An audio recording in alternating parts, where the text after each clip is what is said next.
네, 하나님 말씀 같이 보시겠습니다. 하나님 말씀은 사도행전 1장 6절부터 11절입니다.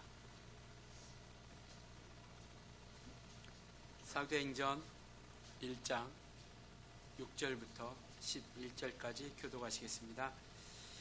그들이 모였을 때 예수께 여쭈어 이르되 주께서 이스라엘 나라를 회복하심이 이때니까 하니 이르시되 때와 시기는 아버지께서 자기의 권한에 두셨으니 너희가 알 바 아니요 오직 성령이 너희에게 임하시면 너희가 권능을 받고 예루살렘과 온 유대와 사마리아와 땅끝까지 이르러 내 증인이 되리라 하시니라. 이 말씀을 마치시고 그들이 보는데 올려져 가시니 구름이 그를 가리워 보이지 않게 하더라. 올라가실 때 제자들이 자세히 하늘을 쳐다보고 있는데 흰 옷 입은 두 사람이 그들 곁에 서서 이르되 갈릴리 사람들아 어찌하여 서서 하늘을 쳐다보느냐.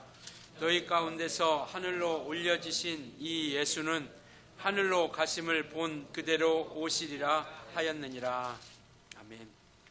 다시 오실 것을 약속하셨다라는 제목을 가지고 이 시간 함께 말씀을 나누려고 합니다. 저와 여러분이 믿는 우리 하나님은요, 거짓이 없으신 진실하신 하나님이십니다.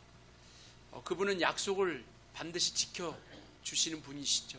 그래서 그가 하시는 모든 말씀은 하나라도 거짓말이 없다라고 하는 것을 말씀하고 있죠. 히브리서 6장에도 보면 하나님은 거짓말하지 않는 분이시고 변치 않는 하나님이시다라고 이렇게 말씀하고 있습니다. 우리가 하나님을 믿는 이유, 그리고 하나님을 의지하는 이유는 그분은 영원히 변치 아니하시고 또 거짓말하지 아니하시고 또 약속하신 것을 반드시 지켜주시는 분이시기 때문에 우리가 믿음을 가지고 끝까지 그를 신뢰하며 나아갈 수 있게 되는 것이죠.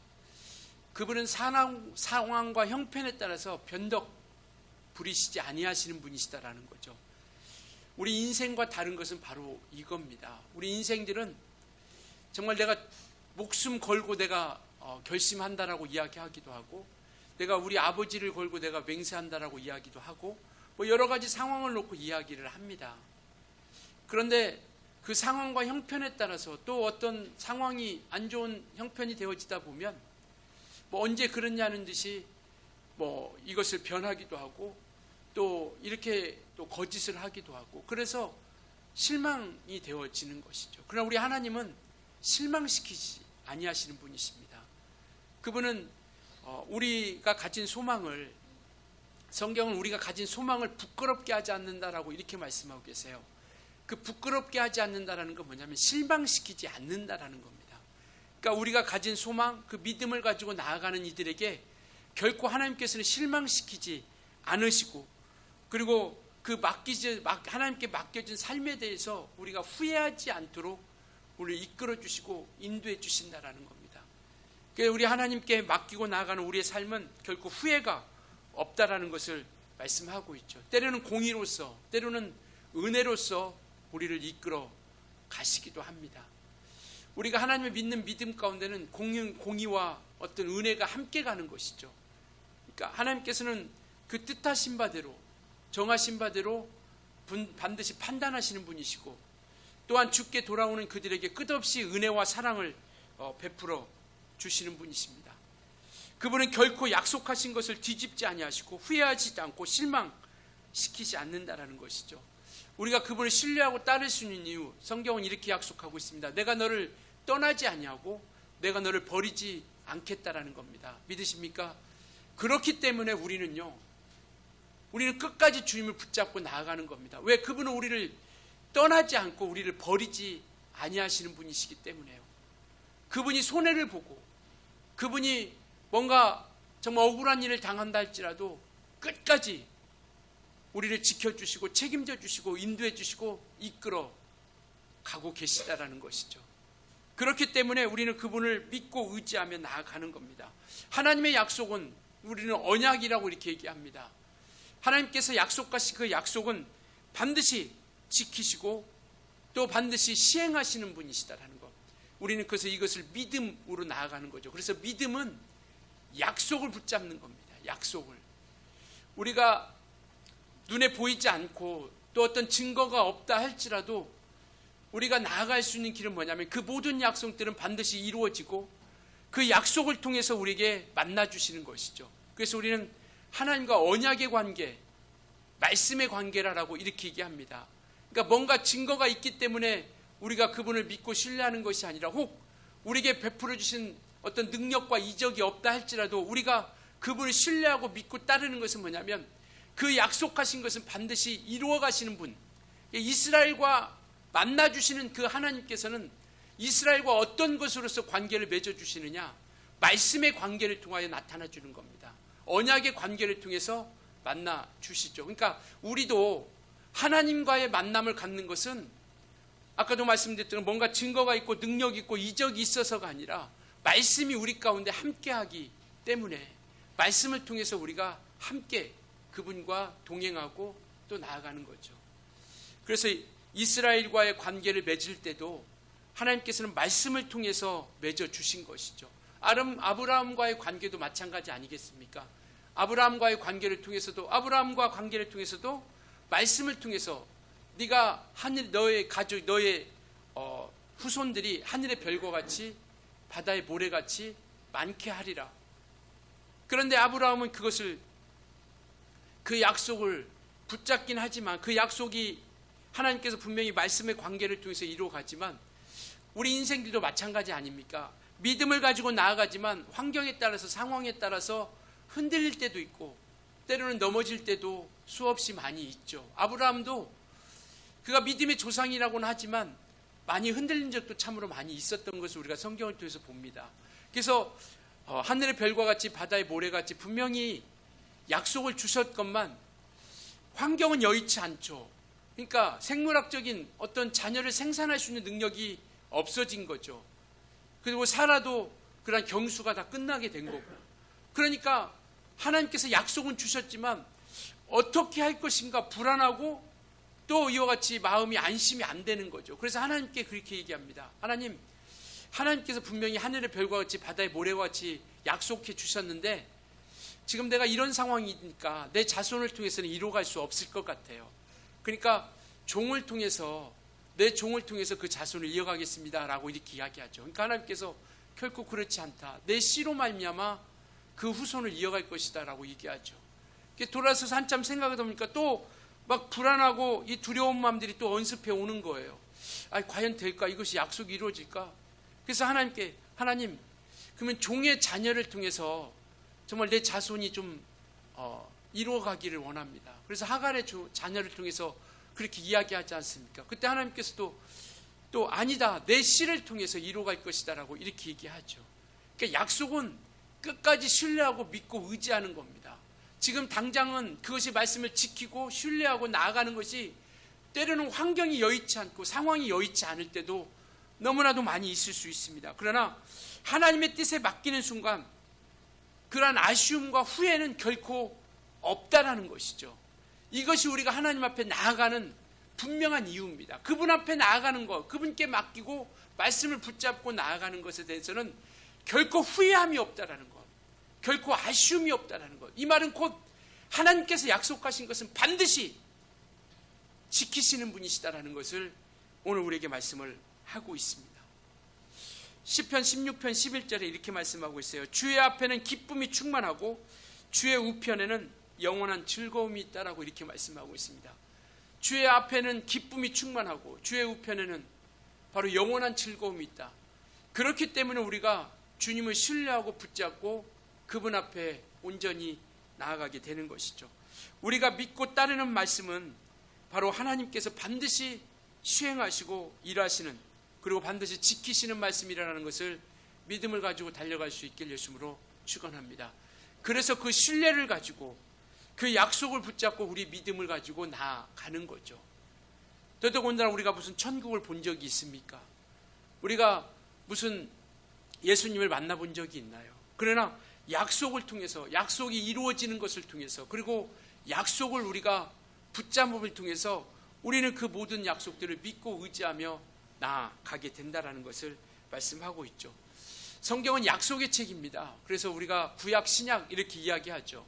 그러니까 성경은 하나님께서 우리와 하나님의 약속이 있는 책이에요.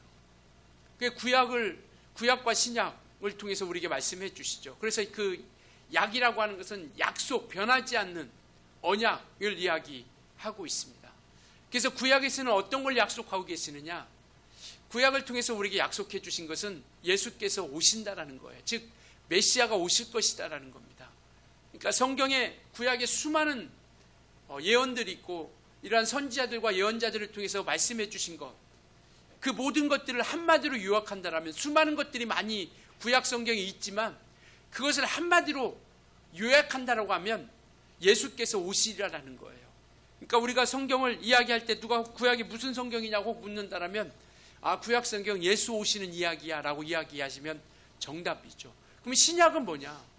구약에 그렇게 오실 것이다, 이렇게 오실 것이다, 메시아가 임마누엘로 오실 것이고 전혀의 몸을 통해서 오실 것이고 그가 오셔서 십자가에 죽으실 것이고 그가 오셔서 피 흘리실 것이고 그가 올려서 물을 쏟으실 것이고 이러한 수많은 것들을 예언했던 그 모든 예언, 그 예언한 자가 누구냐면 바로 그 구약에 예언했던 그분이 바로 예수 그리스도시다라고 하는 것이 신약에 말씀하고 있는 내용입니다. 그래서 사복음서에 보면 예수에 대해서 이야기하고 있죠. 왜? 구약에 예수께서 오실 것이다라고 수많은 사람들이 예언했던 바로 그분이 누구냐? 바로 그분이 예수님이시다라는 것을 말씀하고 있는 것이죠. 그래서 우리는 그가, 예수 그리스도가 낫사렛 예수 그리스도이시까, 그분이 우리의 구세주요 우리를 살려주러 오신 생명의 주인임을 우리가 믿고 의지하게 되는 것이죠. 그래서 그분은 이 땅에서 오셔서 그 모든 것들을, 모든 약속들을 다 이루어 가셨습니다. 성경의 모든 약속 32,500여 가지라고 하죠. 구약 성경에 예언되어 있는 예언이 32,500여 가지라고 합니다. 그 모든 것들이 다 이루어져 가고 있다라는 것이죠. 이루어져 왔고 또 이루어져 가고 있다라는 것이고, 그리고 정말 앞으로도 반드시 성취될 것이라고 하는 것이죠. 우리가 성경을 신뢰하는 이유는 바로 그거 아닙니까? 이것이 변치 않는 것이고 그리고 이것이 반드시 성취함을 믿는 것이죠. 이 성경은 신구약 성경은 1600년에 의해서 40여 명에 의해서 쓰여졌습니다. 그러니까 이것이 어떤 한순간에 쓰여진 것이 아니라 1600년이라는 시간 동안 쓰여진 거예요. 신약 성경 포함해서. 그리고 한 사람이 쓰여진 것이 아니라 40여 명이라고 하는 사람들이 쓰여졌습니다. 그런데 일관되게 얘기하고 있는 것이 아까도 얘기했는 것처럼 예수 그리스도에 대해서 이야기하고 있고, 그것이 구약에는 예언에 대한 말씀이라고 한다면 신약에서는 그것이 성취되는 것을 말씀을 하고 있는 것이죠. 그러니 한두 가지만 마저도 용하다고 하지 않습니까? 그런데 32,500가지라고 하는 수만 가지가 이루어지는 것에 대해서 우리 성경을 통해서 또 말씀을 통해서 우리가 알고 깨닫고 또 나아가게 된다는 것을 말씀하고 있죠. 그래서 신약에 예수님께서 2000년 전에 오셔서 그가 하신 모든 말씀도요 다 완벽하게 이루어져 가고 있다는 것이죠. 예를 들면 마가복음 14장에 보면 제자들에게 너희가 나를 다 버리리라라고 이렇게 말씀하고 있죠. 이것은 이루어지기 전이에요. 그리고 예수님 시대에 이루어질 일들입니다. 우리가 성경을 통해서 보면 정말 우리가 이것이 이루어졌다라는 것을 우리가 알게 되는 것이죠. 근데 당시에는 너희가 나를 다 버리라라고 하는 주님의 말씀이 이해가 되지 않죠. 그리고 또 하나는 뭐냐면 너희 중에 하나가 나를 팔리라라고 이렇게 말씀하고 있죠. 그리고 베드로를 향해서 닭 울기 전에 네가 나를 3번 부인하리라라고 이렇게 말씀하고 있습니다. 이 말씀을 듣는 제자들에게는 어떤 생각이 들을까요? 도대체 왜 저런 말씀을 하실까? 왜냐하면 그들에게는요, 오늘 6절에도 이렇게 말씀하고 있죠. 주께서 이스라엘 나라를 회복하심이 이때니까라고 이렇게 얘기합니다. 그러니까 당시에 로마 식민지로 있었죠, 이스라엘 백성들이. 그렇다 보니까 정말 너무나도 괴롭고 고통의 시간을 보냅니다. 그러니까 이들에게는 메시아가 오실 것이다라는 그 기대가 어떤 기대냐? 땅이 있는 그 나라를 회복시켜 줄 것에 대한 기대가 있었던 겁니다. 이 땅의 나라를 회복시켜 주실 것이라는 그런 기대를 가지고 기다렸던 거예요. 그래서 묻는 겁니다. 이스라엘 나라를 회복하시면 이때니까. 그러니까 이들은 정말 주님이 야, 이분이 진짜 메시아다. 왜 죽은 자도 살리고 병든 자도 고치고 많은 군중들이 따르기 시작하니까 제자들이 어깨가 우쭐했던 거예요. 아, 이분이 정말 이스라엘 나라를 해방시킬 그런 메시아다라고, 하나님이 보내신 자라고 믿었던 거예요. 그런데 너희 중에 하나가 나를 팔리라. 그리고 내가 정말 이제 대제사장과 서기관들과 바리새인들에게 내가 죽임을 당하리라. 그리고 베드로를 향해서 네가 나를 3번 부인하리라 라고 하니까 이들은 이해가 안 되는 거야. 아니, 왜 주님 왜 그런 말씀을 하십니까? 지금 우리가 해야 할 일이 얼마나 많은데, 아직 시작도 안 했는데. 그래서 이들은 그들이 이해되지 않고 믿지도 않고 그들을 그렇게 말씀하시는 것에 대해서 정말 자기와 상관없다 생각했던 거죠. 그런데 이 모든 말씀이 정말 하나님 말씀대로 다 이루어지는 사실을 우리 성경을 통해서 확인할 수 있는 거 아니겠습니까? 정말 그 모든 예수님이 말씀하신 모든 것들이 다 이루어지고 있다는 것. 또 하나, 예수님께서 내가 죽고 3일 만에 부활하리라라고 이렇게 말씀하고 있죠. 마태복음 16장에 보면 내가 대제사장들과 서기관들과 장로들에게 죽임을 당하고 그리고 3일 만에 내가 살아날 것이다 라고 이렇게 이야기를 하니까 베드로가 주여, 이 일이 결코 주에게 미치지 못하리이다. 네가 사람의 뜻을 생각하고 하나님의 일을 생각하지 않는 자로다. 사탄아, 내 뒤로 물러가라라고 이렇게 말씀을 하시죠. 그 말씀 또한 제자들은 믿지 못했죠. 베드로 또한 그 말씀을 인정하고 싶지 않았던 거예요. 왜 죽는다고 말씀하실까?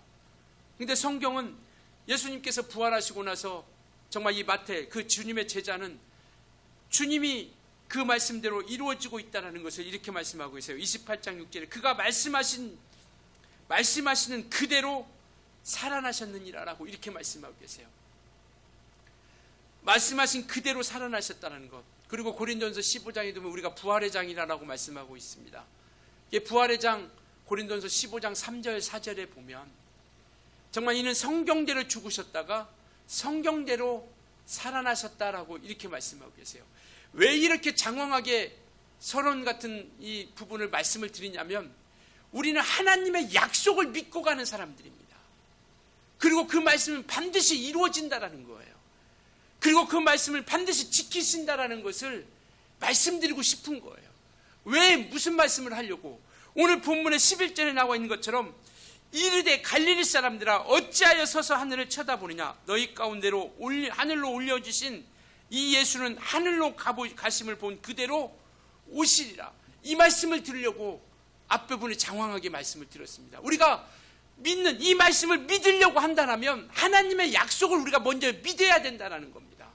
하나님의 약속이 흠이 없고 온전하다는 것을 인정할 때 주님께서 이 땅에 다시 오실 것이다라는 것을 우리가 의지하고 소망하고 끝까지 붙잡고 나아갈 수 있게 된다는 겁니다. 많은 사람들은 주님이 다시 오신다는 것을 믿지 않아요.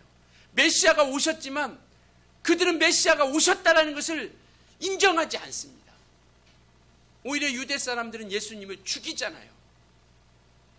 그들이 섬긴다라고 하는 하나님을 이름을 빙자하여 정말 하나님의 이름을 빙자하여 그들은 신성을 모독한다라고 얘기하고 그렇게 해서 결국 유대인들에 의해서 하나님을 가장 잘 섬긴다라고 하는 유대인들에 의해서 예수님은 죽임을 당하십니다.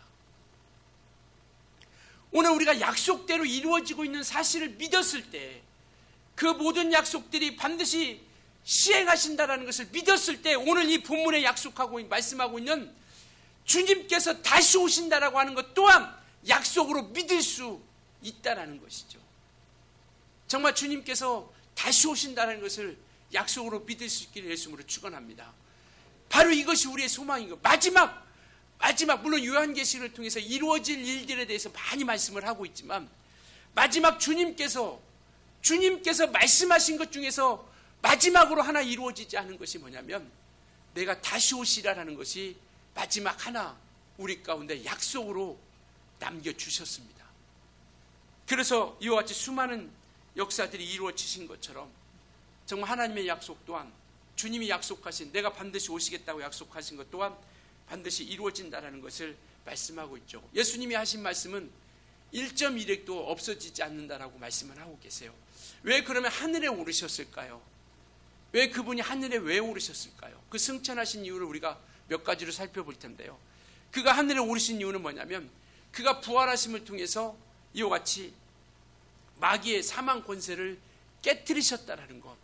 그는 이 땅에 사람들이 왔을 때는 마리아의 태를 빌어서 왔기 때문에 인생들, 우리 인간들과 똑같다라고 생각했습니다. 그런데 그는 죽음으로 끝나지 않고 부활하셨어요. 그리고 고린도전서에 보면 500여 명이나 하늘에 오르시는 것을 봤다라고 이렇게 얘기하고 있습니다. 그가 500여 성도들이 하늘에 오르시는 것을 보았다라고 이렇게 말씀하고 계세요. 그리고 태반이나 살아있다라고 이렇게 말씀을 하고 있지 않습니까? 고린도전서를 기록하시지 않습니까? 그래서 이와 같이 하늘로 예수님께서 하늘에 가신 것은 이와 같이 부활을 통해서 마귀의 사망 권세를 깨뜨렸다는 것. 그가 곧 우리의 왕이신 것을 보여주시고자 하는 겁니다. 하나님 우편에 계셔서 그가 우리를 심판하시고 그리고 우리를 이래서 기도해 주시는 그와 같이 그가 우리를 왕으로서 사망 권세를 깨뜨리고 왕으로서 오셨다라는 것을 보여주시는 거예요. 누구 하나 하늘에 오른 적, 천국의 하늘나라에 가신 적이 아무도 없지만 오직 예수 그리스도 그분 한 분만이 지금 하늘에 계셔서 바로 이와 같이 우리를 위해서 기도하고 계시고 도우시고 계시다라는 것. 또 하나는 뭐냐면 그가 하늘에 오르신 이유는 아버지께 가서 우리에게 정말 성령을 구하여서 우리에게 성령을 보내주시고자 하는 것이죠. 그리고 마침내 이 사도행전을 통해서 성령이 임하시는 역사가 보여지게 되는 것이죠. 그래서 그와 같이 아버지께 정말 우리가 영원토록 주님과 함께하기 위해서 아버지께 성령을 구하여서 보내주시려고 그분을 승천하셨고 마침내 거룩한 역사로서 그 일을 이루시고 이 땅에 다시 오시겠다라고 말씀을 하고 있습니다. 그래서 이와 같이 오늘 정말 하늘로 가심을 본 그대로 오시리라고 말씀하고 있는 것은 뭐냐면 반드시 오시겠다라는 거예요. 너희들이 본 것처럼 너희들이 눈으로 확인한 것처럼 내가 반드시 온다. 그러니까 이것을 믿으라는 거예요. 많은 사람들이 보고 너희들이 본 것처럼 나는 반드시 온다라는 것을 이야기하고 있죠. 그러니까 이것을 믿든 안 믿든 사람들이 인정하든 인정하지 않든요. 주님은 지금까지 그 약속을 이루셨던 것처럼 또한 이 약속 또한 반드시 이루어 가실 겁니다. 어떤 사람이 많은 사람들이 믿고 안 믿고 이런 어떤 정말 그러한 것이 아니라 적은 무리밖에 안 되니까 우리나라 대한민국 5분의 1밖에 뭐 지금 1000만도 안 되긴 하지만 예전에 1000만 기독교인이라고 하죠. 그러니까 5분의 1밖에 안 믿으니까 뭐 주님이 오시겠어? 많은 사람들이 믿든 안 믿든 인정하든 인정하지 않든 주님은 약속대로 행하셨고 또한 오시리라 약속한 모든 것들 반드시 이루어 가신다라는 것을 말씀하고 있는 것이죠. 그렇지만 때와 기한에 대해서는 아버지의 권한에 두셨다라고 오늘 7절에 말씀하고 있죠. 그러니까 이와 같이 예수님께서 이 땅에서 공생애를 사시면서도 계속해서 말씀하신 것이 뭐냐면 다시 오시겠다라는 것을 말씀을 하고 있는 겁니다. 우리 성경 한 구절 볼까요? 마태복음 24장이요. 신약 성경 맨 처음 마태복음 24장 42페이지요.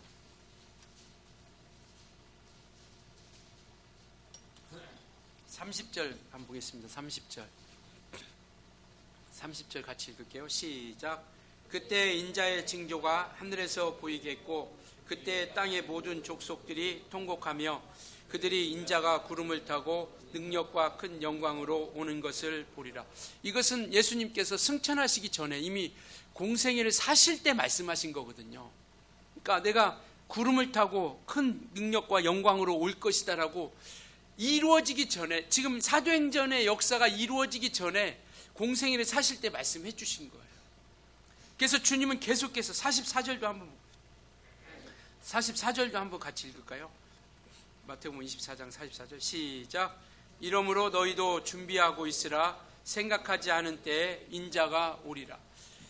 이 말씀뿐만 아니라 25장에 나와 있는 열처녀 비유, 그 다음에 달란트 비유, 그 다음에 염소와 양의 비유, 이러한 것들을 통해서 계속해서 하나님께서는 다시 오신다라는 것을 끊임없이 수없이 말씀하고 있는 것이죠. 요한복음 14장도 한번 볼까요? 요한복음 14장 2절 3절이요. 사도행전 바로 앞에 있습니다.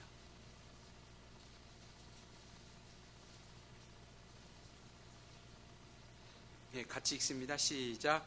내 아버지 집에 거할 곳이 많도다. 그렇지 않으면 너희에게 일렀으리라.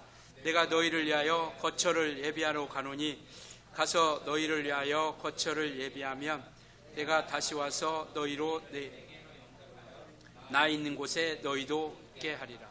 이제 주님께서 이 땅에서 사역을 마치고 이제 가실 텐데, 그가 가시는 이유는 뭐냐면, 하늘에 오르시는 이유는, 지금 아까 하늘에 올라가셨다라고 사도행전 아까 우리가 11절에 1장 11절에 읽었던, 그가 하늘에 오르시는 이유는 뭐냐면 우리의 처소를 예비하러 가신다라는 거죠.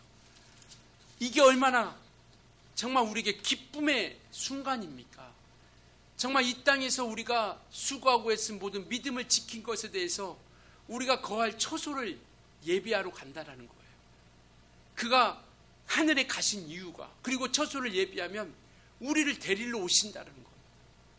그러니까 이것이 우리의 소망 아닙니까? 주님이 다시 오시는데, 다시 오실 때는 우리의 거처를 예비하고 오신다는 거예요. 그러니까 이것이 우리가 믿음이 되고 소망이 됐을 때 이 땅에서 우리가 어떤 상황 앞에서도 일희일비하지 않을 수 있다는 겁니다. 때로는 힘들 때도 있고 고통스러울 때도 있어요. 모든 것들이 내 생각대로 내 뜻대로 이루어지지 않을 때도 참 많이 있습니다. 그렇지만 그 모든 상황 가운데서 우리가 흔들리지 않고 요동하지 않을 수 있는 것은 뭐냐면, 주님께서 우리의 거할 처소를 예비하고 반드시 오신다라는 거예요. 그곳에서는 눈물이 없고 아픔이 없고 질병과 고통이 없고 기쁨과 행복과 감사만이 충만한, 찬양만이 가득한 곳, 그 나라를 소망하십니까? 아멘 하셔야 되는데. 그 나라를 소망하십니까? 그렇습니다. 그 소망하는 이들이 이 약속을 붙잡고 나아가는 거죠. 아니, 우리에게 만약에 1월 1일 날 여러분들에게 다 각각 저기 요즘 핫한 거기 뭐예요? 거기 아파트 둔천동인가? 거기 무슨 아파트예요? 그 아파트를 46평짜리를 1월 1일 날 하나씩 다 준대요, 여러분들에게. 기분 좋으시죠? 이 땅에서 주어지는 그렇게 만약에 진짜로 주어진다고 한다면, 그게 분양되자마자 10억이 있다잖아요. 근데 그것만 생각해도 벌써 막 이게 뭔가 실제로 내 손에 잡히는 것도 없는데 그냥 웃음이 나오잖아요. 그것보다 더한, 정말 그러한 것보다 더한, 그러니 주님께서 우리 처소를 예비하시고 다시 오신다는 것이 우리에게는 부담이 아니라 기쁨 아니겠습니까? 기쁨. 주님께서 이 땅에 다시 오시는 것이 행복이요 기쁨이요 감사가 되어질 수 있는 것이죠. 왜? 우리가 거할 곳을 예비하고 오신다고 하니까. 그래서 우리는 정말 그 기쁨과 소망을 가지고 주님을 기다리는 것으로 우리가 이 땅에서 살아갈 수 있었으면 좋겠습니다.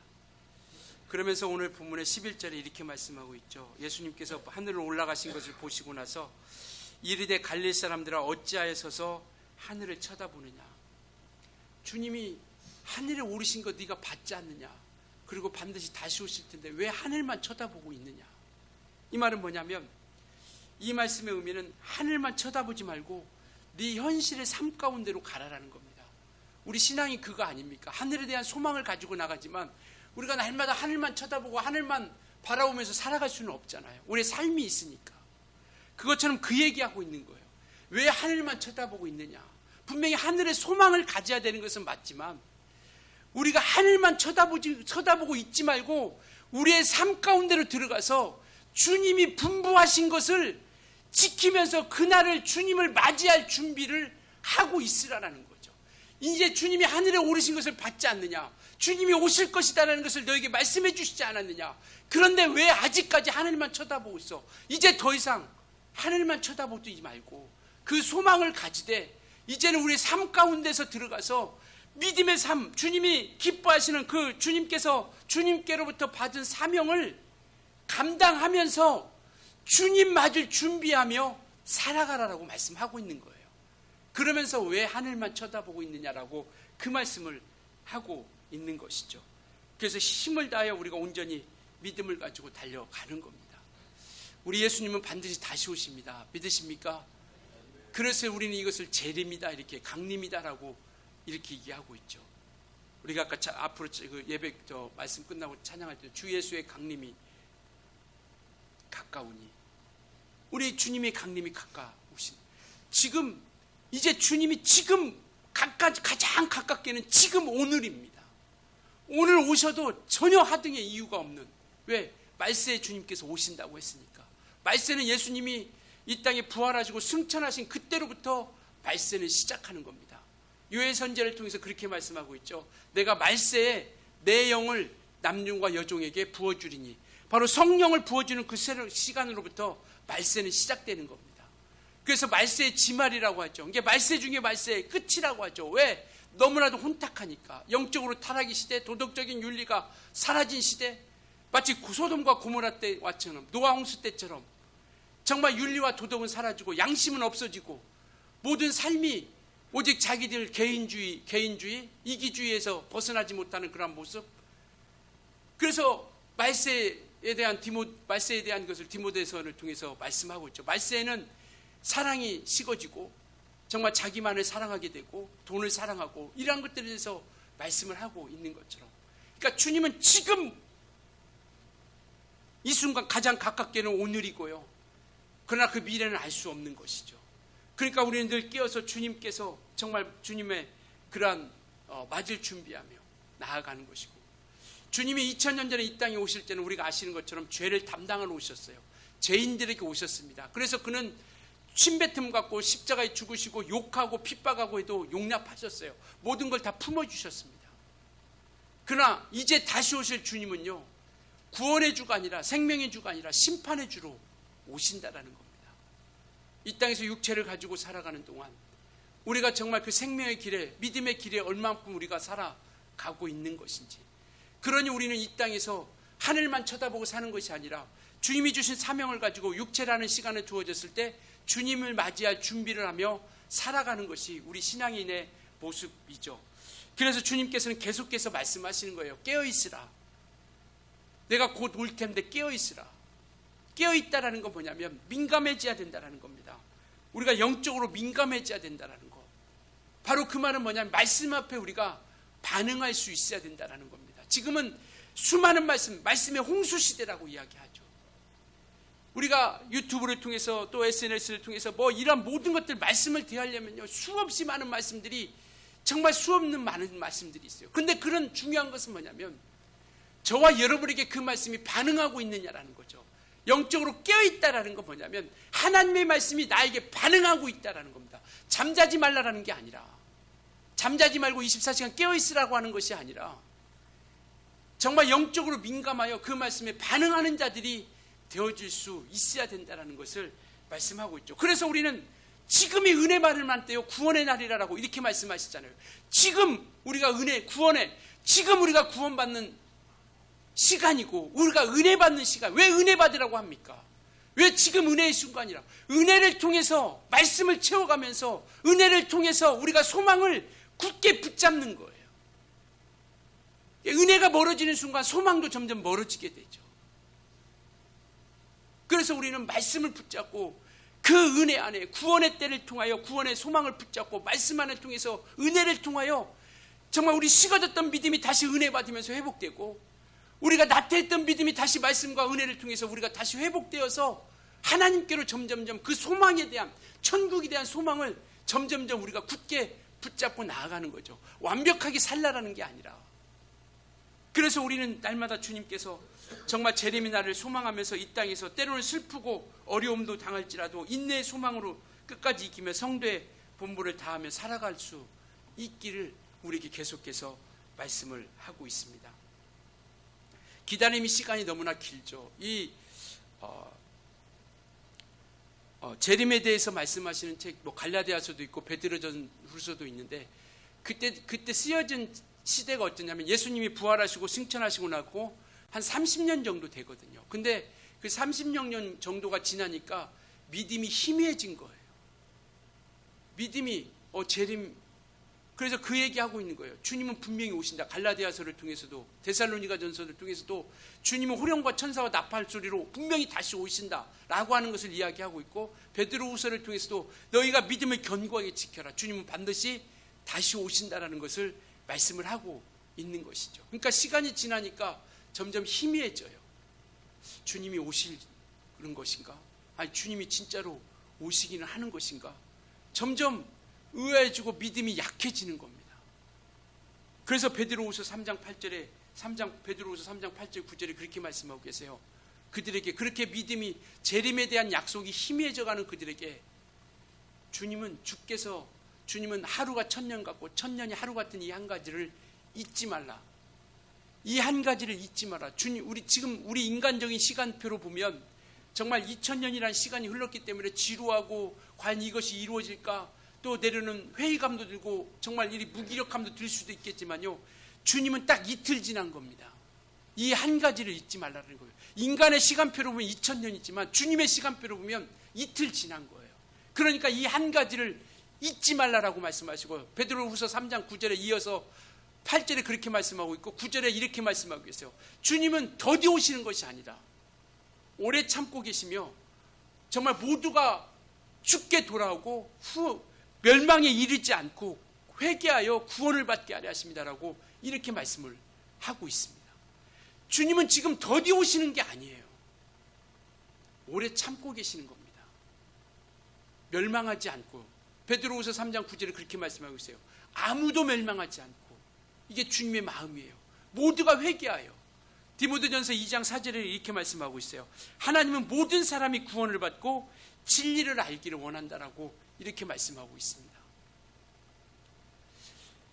우리 주님은요 반드시 다시 오십니다. 정말 우리는 이 땅에서 지금 주님 맞을 준비하며 그 믿음의 소망을 가지고 나가는 거죠. 우리의 소망은, 우리의 구원은 오직 예수님께 있습니다. 정말 많은 사람들이 이 시대에 이 당시도 마찬가지고 혼란스럽게 하여 자꾸 믿음을 흐트러뜨리게 하죠. 내가 재림 예수다, 내가 성령이다, 나를 믿어야 구원받고 예수만 믿으면 예수는 십자가에 죽었기 때문에 실패자다. 그분은 실패했다. 그러니까 내가 하나님께서 나를 다시 보내주신 거다 라고 해서 얼마나 미혹하고 현혹하고 믿음에서 떠나게 하고 믿음을 지키지 못하게 하는 겁니까? 우리의 믿음은 굳건한 겁니다. 우리의 구원과 우리의 소망은 누구에게 있다고요? 예수께 있는 겁니다. 이것이 우리가 굳게 붙잡고 그리고 그분이 하늘로 간 그 모습처럼 이제 다시 이 땅에 다시 오심을 굳게 믿고 정말 우리는 날마다 주님과 동행하며 신실한 삶을 살아가며 주님을 기다리고 주님을 맞을 준비하는 우리 모두가 되어줄 수 있기를 예수님으로 축원합니다.